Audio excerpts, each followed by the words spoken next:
আসসালামু আলাইকুম। আজকে এমন একটা ভিডিও নিয়ে আসছি যেটা আমি অনেক দিন থেকে চেয়েছিলাম যে আমি ফার্স্ট টাইম আমার আম্মুকে তার পছন্দের একটা জিনিস গিফট দিব, আর সেটা একটা শর্ট ভিডিও ভাবে রাখবো যেন এটা মেমোরি হয়ে থাকে আজকের এই স্পেশাল দিনটা তার জন্য। আমার আম্মু মূলত ফোন ইউজ করতে খুব একটা ভালো পারে তা না, তবে ফোন ইউজ করতে পছন্দ করে। আর যেহেতু এখন তার মেয়ের বিয়ে হয়ে গেছে, সে মোটামুটিভাবে একা যখন থাকে সে টাইমটা কাটায় কিন্তু ফোনে। আর ফোনে যেহেতু এখন সবচেয়ে বেশি সময় কাটে সবারই, তাই ফোনটা কিন্তু আগে বেশি দরকার, তাই না? তাই বেশ কিছুদিন ধরে আম্মুর ফোনে সমস্যা হচ্ছিল, তাই ভাবছিলাম যে একটা ফোন গিফট করব, আর সেটা সম্পূর্ণভাবে থাকবে সারপ্রাইজভাবে। আর তাই আজকে চলে গেছিলাম ফোনটা নেওয়ার জন্য।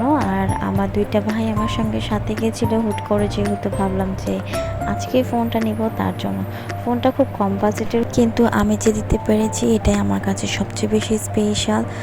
আর যেহেতু আমি শর্ট টাইমের মধ্যেই গেছিলাম এবং খুব অল্প টাইমের মধ্যে ফোনটা জাস্ট আগে থেকে দেখা ছিল, জাস্ট নিয়ে চলে এসেছি এবং তেমনভাবে কোনো কিছু ভিডিও আমি ক্লিক করতে পারিনি।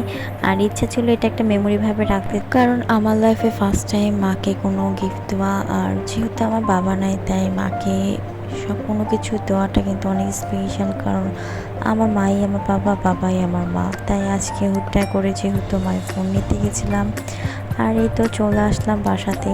আমাদের বাসায় এসে দেখি যে মা এমনি বসে আছে, আর তাকে যে তার সারপ্রাইজ গিফটটা আমার বাজেটের মধ্যে দেওয়ার ট্রাই করেছে। আর আমার আম্মু সত্যি অনেক বেশি হ্যাপি, কারণ আসলে তার প্রয়োজন ছিল ফোনটা, কিন্তু না হচ্ছিল না। ফাইনালি আজকে আমি ফোনটা নিয়ে আসলাম, আর আম্মু ফোনটা দেখে অনেক বেশি হ্যাপি, কারণ আম্মুর অনেক বেশি প্রয়োজন ছিল ফোনটা, যেহেতু আম্মু এখন নেট চালায় আর তার মেয়েকে কল দেয়, তার জন্য স্পেশালভাবে তাকে স্যাডেন সারপ্রাইজ গিফটটা দিয়েছি। আমি জানি আমার আম্মু অনেক বেশি হ্যাপি।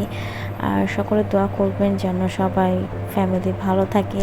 আলহামদুলিল্লাহ, এটাই যে আমি চেয়েছিলাম যেভাবে ঠিক সেভাবে হয়েছে। আর এটাই ছিল আজকের আমার একটা স্পেশাল দিন, আলহামদুলিল্লাহ।